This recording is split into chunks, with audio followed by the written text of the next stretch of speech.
Hello, hello. Welcome to the Cash Confident Podcast. Can you believe that it is August already? Seems wild to me, like the year is flying by. So, anyways, in August this month, what we're going to work on is emotions and money. And I'm going to teach you about all the things. So, we're going to start today with emotional range.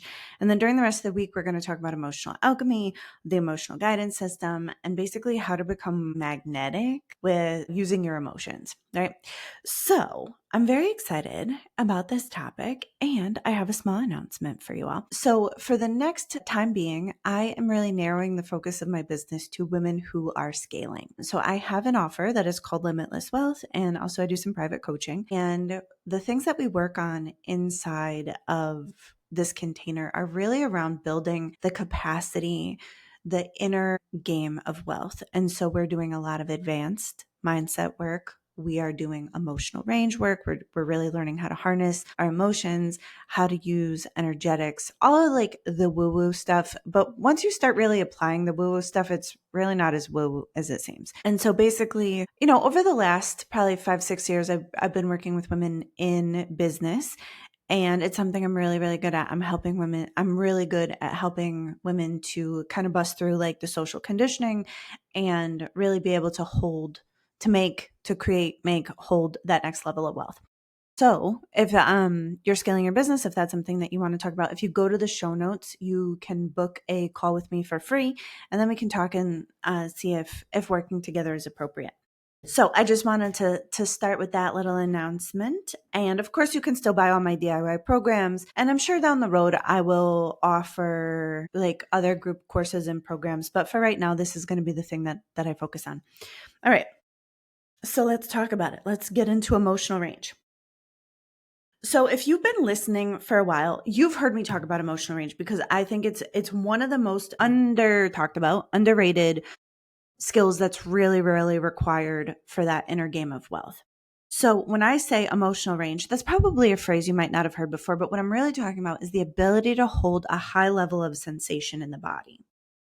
And the reason that this is so important when it comes to scaling is because scaling your business is not for the faint of heart. Like, it is sensational. And so turning up your ad spend, hiring people, leading a bigger team, showing up in bigger ways, hiring a publicist, all of these things are really high sensation. And when we know how to move emotion, when we know how to be with our emotion, even if it's a high sensation, even if it's a really intense feeling, we're going to be like, okay, right? But for a lot of us, when we want something that's outside of our emotional range and we're unaware of that and we're unconscious of that, what ends up happening is we'll get our mind on board for the thing, but then our body kind of self-sabotages, right? And it will generally be subconscious. It will generally be the body or something that looks like it's not your fault. It's like when people are going to really like expand past their upper limits, right? If you've ever read Gay Hendricks' book, and he talks about upper limits in The Big Leap,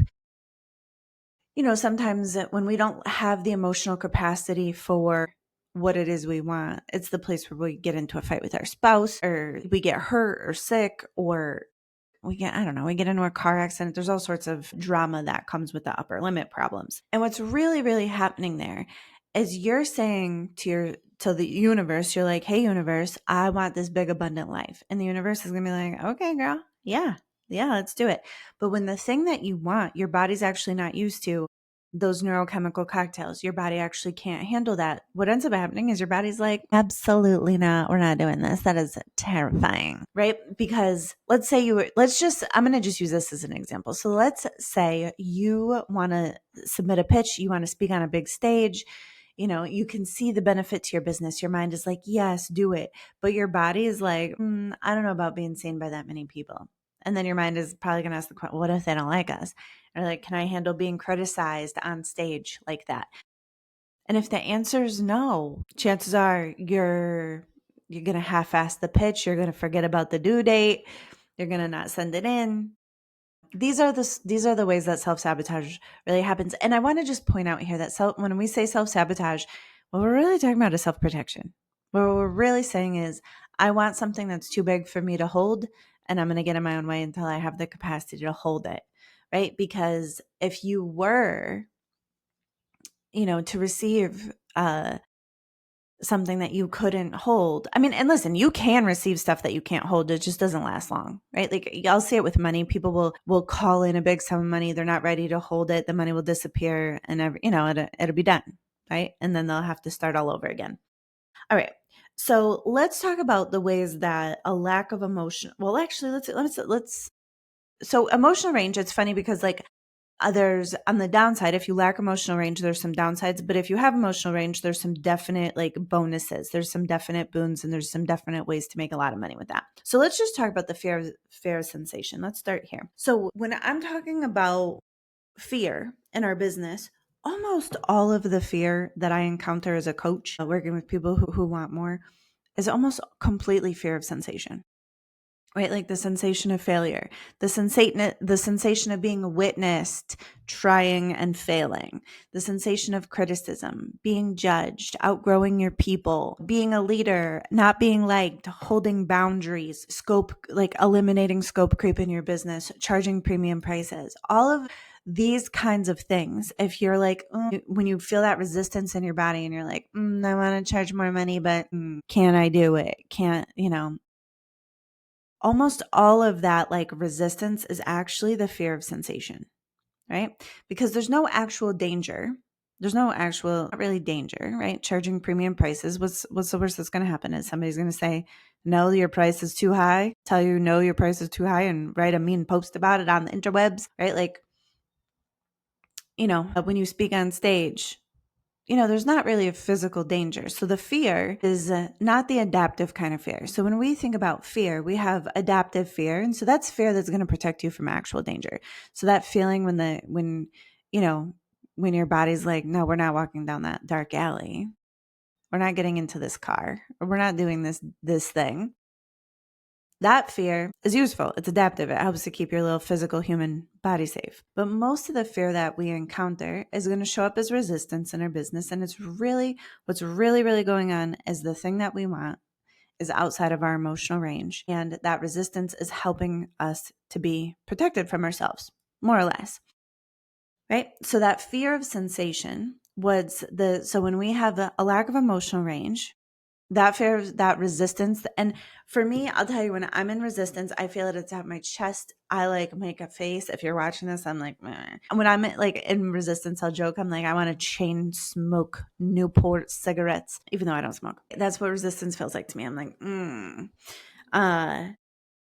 Other people experience resistance in different ways. And I would tell you that when you know that you're resisting doing something, I would start to make notes of how it feels in your body, like where the resistance sits, and then also like the little bullshit that your mind gives you, right? So like when I'm in resistance around something, my mind loves to start a different project. Loves it. My mind is like, well, you should go clean the kitchen. You should start a sourdough bread. You should do these other like little tasks that will just distract you from a thing.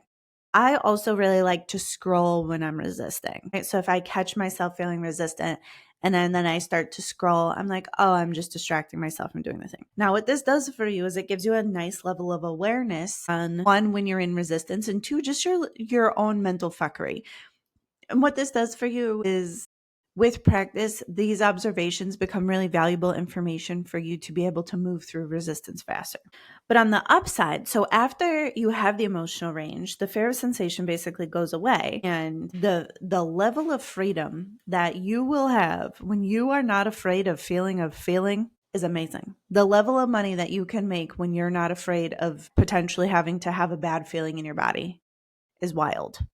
It's wild. Like when it comes to making money, this is like when you know that you can handle your emotions, when you know that you've got you and you can hold an emotion that is unpleasant until it moves through, you're basically unstoppable because the entire fear of sensation ceases to exist. I don't want to say you'll never like be in that anticipatory, like, like I'm going to jump into this ice cold pool, but like when you know that you can jump into an ice cold pool of emotion, of whatever emotion it is, like your capacity to be courageous, skyrockets. Like literally, when the fear of sensation is gone, like so are most of your limits.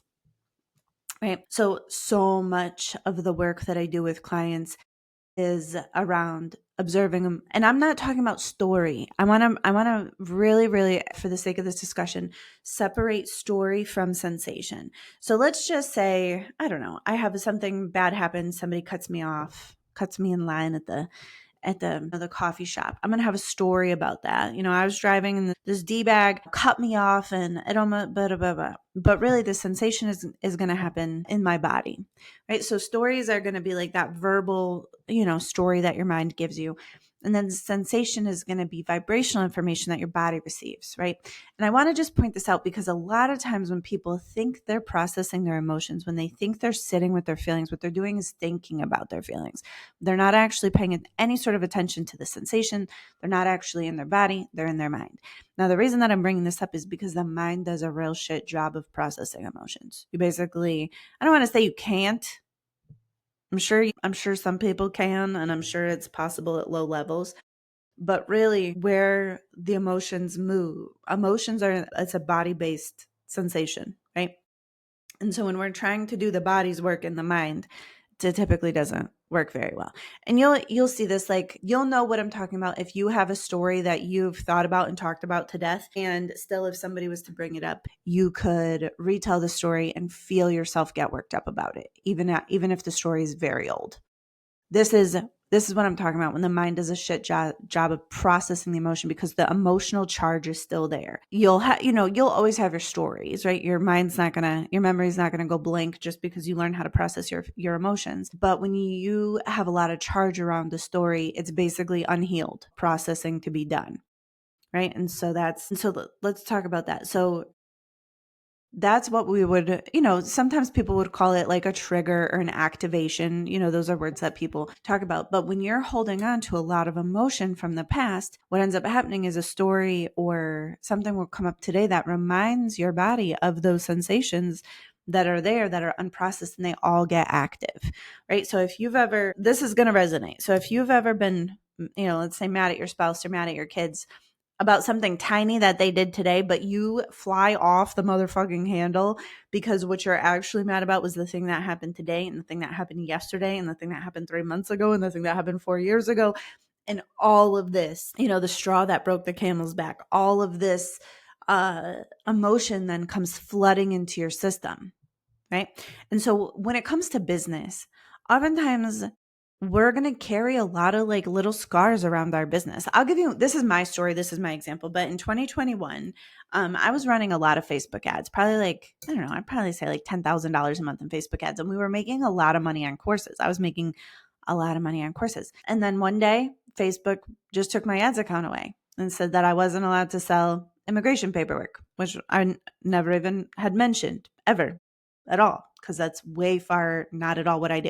And there was nobody to talk to and there was nothing to do. And for years, literally, I mean, now it's been about a year. So it's the middle of 2025. I waited until 2024. So for years, I wouldn't run Facebook ads because that experience was so terrible for me that I was like, I'm never doing anything like that again. And what's funny is I thought I had done all of the work. And then one day I was talking to a marketing consultant that I was working with. And she basically was like, you need to run traffic. She's like, all of your business problems are traffic related. She said, you're trying to fix a traffic problem with a sales solution. You're reworking your offers. Like I was doing all these things. I was doing all of these things to not run traffic because I was afraid of essentially losing everything that I'd worked for again. Right? There was a loss. And I honestly, for me, like in my body, I felt betrayed by Facebook because I was spending a lot of money, like between 2020, 2021. I mean, we're talking multiple six figures on ad spend, and I couldn't even get somebody on the phone. And I was so like, because for me, six figures was so much money. And I was like, and I couldn't even get somebody to talk to me. So anyways, where I'm going with this is that fear of sensation. It stopped me from making quite a bit of money and quite a bit of progress in my business. And I'm just telling this to you because when we're starting out in our business, you're going to fail. Like you're going to eat shit. Like you're going to be embarrassed a time or two. Like it's part of the process and nothing's wrong. But when we can't move those emotions through, we become, how do you say, it's like we become less and less able to do the big thing, to take the massive action, because we start holding on to all of these like fears around being seen or being criticized or outgrowing our people or whatever's going on there. All right. So another thing that I want to say about emotional range, one of the really big benefits of emotional range is self-trust. And I already kind of started to talk about this, but when you know that you've got you, like when you have a big feeling, you know how to process that, you know how to take care of yourself. What ends up happening is that turns into self-trust. Now, self-trust is really important when it comes to basically everything. When it comes to money, self-trust is like a core key ingredient to being able to hold money. Not necessarily being able to make money and spend it real fast. I'm talking about the ability to have hundreds of thousands, multiple hundreds of thousands, millions of dollars working for you requires self-trust. All right. So when we stretch that emotional range and we have the capacity to hold ourselves through different emotions, we know that, like, all right, well, if I take this big leap, if I send the big pitch or I do the big thing and it doesn't work, I know that I've got me. I know that I can take care of myself, because the worst thing that we can do is betray ourselves in a moment of really high sensation. So let's say something happens, you're freaking out about it, and then your mind just fucks off and goes and scrolls the internet and leaves that emotion completely unprocessed. What's basically happening is you're betraying yourself a little bit. And that sort of stuff adds up, right? You can process an emotion later. I'm not saying every single feeling that you ever have needs to be immediately like given your addressed and your full attention. Like sometimes, you could do it later. But what I'm saying is, when you have hard feelings, when you're experiencing rejection or disappointment or failure or, some sort of letdown in your business, when these things are common and your mind won't pay attention to that sensation and we leave it in the body, that's why the body will need to self-protect, because basically if you can't process your emotion, they just stay there, right? And so that's a hard place to be. All right. So when we expand our emotional range, we come up with much, much more self-trust. All right. And then that self-trust also helps us to take the big massive actions as the time comes. All right. And so what else I want to say is this plays into the feeling of thriving, and learning how to process our emotions isn't exactly like nervous system regulation. Like it's not necessarily stimulating the vagus nerve or things like that. But what I notice is that when you have enough emotional range, your body can feel safe, your body can thrive, right? And sometimes that does take additional nervous system work. I will point that out. I actually started incorporating nervous system work, somatic work into my Limitless Wealth offer. And the main reason is because all of the mindset work just isn't enough. We have to address the body. The body's coming along for the ride. And if the body's freaked out, like that's the place for like sneaky self-sabotage. All right. Again, which is self-protective because you were trying to do something outside of your capacity. So I think that's also worth mentioning. All right. So let's talk about like emotional range. All right. Like, why don't some of us have emotional range? And the main reason is, so to alchemize an emotion, to really process an emotion, there's 3 different parts. So we're going to have the emotion itself, right? So this is the sensation in the body. It's an energy that's through a situation, right? Like everything is energy. And so the energy of a situation is going to move through us. All right. And so then we have our feminine aspect, and this is going to hold the sensation. So this is going to be your body. This is the part of you that's going to feel the energy. It's going to feel it. It's going to read it. It's going to be with it.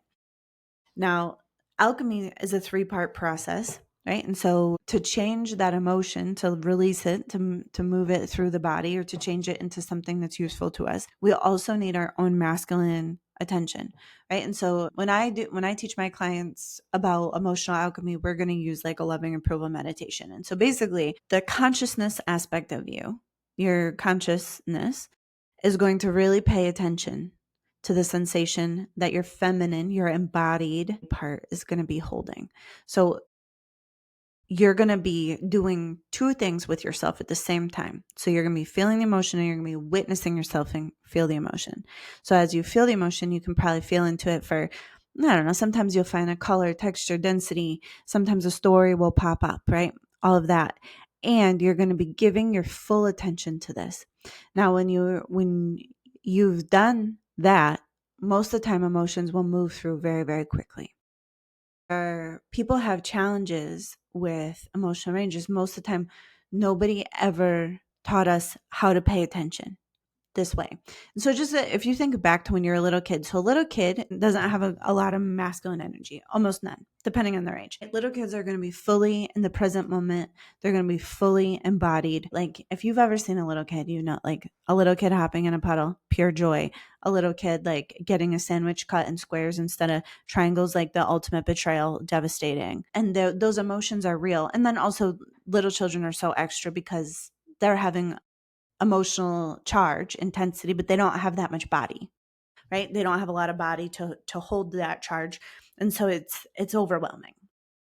So when we're a little kid and we're having these overwhelming, big, really big feelings in our tiny little human body, and most of the time our adults are going to be like drama that, and sometimes we'll get sent away or we'll, be told to cheer up or stop crying or I'll give you something to cry about or whatever else. And so most of us did not learn.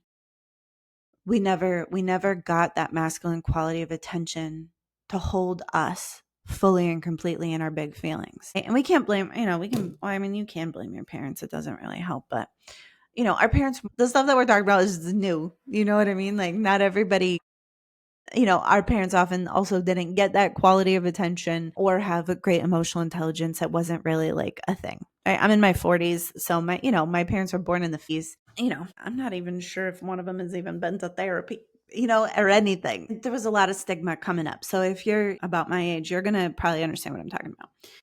And so we learn that certain big feelings that we have are not safe for our survival. Oh, if I'm too happy, I get in trouble, I get sent away. If I'm too sad, this happens. If I'm angry, this happens. And so we start to judge those sensations. We start to be like, all right, well, I'm not going to be mad, or I'm not going to be sad, or I'm not going to be this. Then what ends up happening is we then compound our emotions. So a compounded emotion is when you don't feel your emotions and then you just layer other emotions on top of it. So this would be like a simple example. So let's just say somebody crosses my boundaries and I'm mad, but then I'm talking to myself and I'm not wanting to be mad. And so then I'm feeling guilty for being mad. And now I'm annoyed with myself for feeling guilty for being mad. And now I'm like, there's a layer of frustration on top of the annoyance because I know that I shouldn't even be annoyed with myself, right? Like that kind of thing, that the emotions will compound. So and so this is pretty common. So a lot of us will have emotions tucked away in our energy field from literally like birth on. Like when I'm working with clients on processing emotions, a lot of times a lot of old stuff's going to come up. Now, what's really cool about that is, so like if we have a really cluttered, dense energy field, what that really means, for one, is it means our manifestations are going to take much longer. The more emotional weight to EIGHT we have, the longer we have to wait to AIT for our manifestations. The more clear you are emotionally, the less density there is in your field, the faster the universe can work with you. Carolyn Myss, MYSS, talks about that in some of her work. So when we know how to clear out those emotions, so one, we don't have to wait as long for the manifestations to come. Two, we're going to become less and less triggered because as those emotions go away, now today, whatever you're dealing with today, you're just dealing with that story from today. And oftentimes whatever you have to deal with today just isn't that big of a deal. Obviously sometimes big things happen, but also as you know how to process emotions, bigger things can happen and you can process them, more quickly. And I do want to point out here, because I just think, I want to set reasonable expectations. When you have big things that are happening that are really current and alive, you may be in the processing of the emotions around that thing even until after that situation comes to a close, right? Like when something is really alive in our life, chances are we're going to be feeling it the whole time. All right. And I just want to point that out because sometimes when we do this work, it's just easy to feel like you're doing it wrong if you still feel bad even after you sat with your feelings for a minute. But if the situation's still alive, then sometimes, it's still alive. So it just is what it is. So these are some more of the benefits of the learning how to be with your feelings and learning how to do that. The last thing I'm going to talk about for this episode today is really around patterns. So when it comes to patterns in our lives, there will be belief structures that need to be examined, and there will also be emotional patterns that need to be examined. And sometimes certain sensations in our body are just really normal to us. So they keep coming back, right? Like they keep coming up. And so when I'm working with clients on patterns, right? Like patterns of, money patterns, business patterns, relationship patterns, oftentimes there'll be old and unprocessed feelings around something, and we have protective mechanisms around those things. But then the way that the energy flows through us, those things keep happening over and over again, right? Like if you are the friend, or you've ever had a friend date the same exact flavor of shitty dude over and over and over again, that's a pattern. Or if like your business is constantly doing a feast and famine, or an up and down, or a revenue roller coaster, that's a pattern. Or if you do really well in business and then lose everything and then have to start over again, and that happens, with some predictability, that's a pattern. And so starting to expand our emotional range, learn how to feel through those feelings, learn the nuance of things. That's also really, really critical when it comes to, breaking free of those patterns, right? Because most of the patterns that we have are just like our parents' bullshit, or like social conditioning, or what, things that don't happen. So, all right, so for the rest of this month, we're going to be talking about emotions and how to expand our range and how to really work with our emotions, because for women, learning how to work with your emotions in business is like a literal magical fucking superpower. Being all in your head and all linear and all logical all of the time, it can work. It can work. But for women, leaving a little room for magic, learning how to read our intuition, learning how to use our emotions powerfully really, really helps when it comes to scaling the business and taking our wealth and our happiness and like all of the joys of life really to the next level. So I will talk to you next week. I love you so much. I'm so happy that you hung out with me. And again, if you are scaling your business and you want to talk to me about expanding your emotional range and really working on bringing your inner capacity to wealth all the way online in a way that's like delicious and kind of magical, go to the show notes, book a call with me. It's free. And then we can talk about working together and what that would look like. All right. All right, everybody. I love you. Bye.